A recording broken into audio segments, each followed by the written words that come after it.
চৈত্র মাসের শেষ দিনে চৈত্র সংক্রান্তি পালন করা হয়।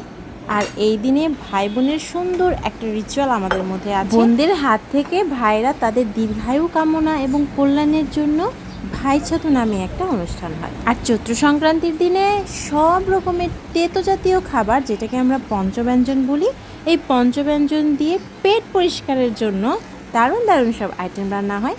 আর তার সাথে এই দিন থেকেই আমডালের সূচনা, মানে আজকের দিনের পর থেকে প্রত্যেক হিন্দু বাঙালিয়ার ঘরে ঘরে চলবে আমডালের উৎসব। ছোটবেলায় এই রিচুয়ালগুলো অপ্রয়োজনীয় মনে হলেও এখন কেন যেন অনেক বেশি গুরুত্বপূর্ণ মনে হয়।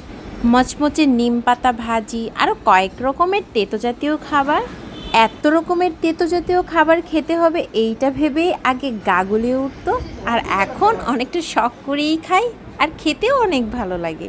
এটাকেই বলে সময়ের সাথে সাথে। আমার দাদা প্রবাসী বলে অনেকটা বছর হয়ে গেল দাদার হাতে ছাতু দেওয়া হয় না।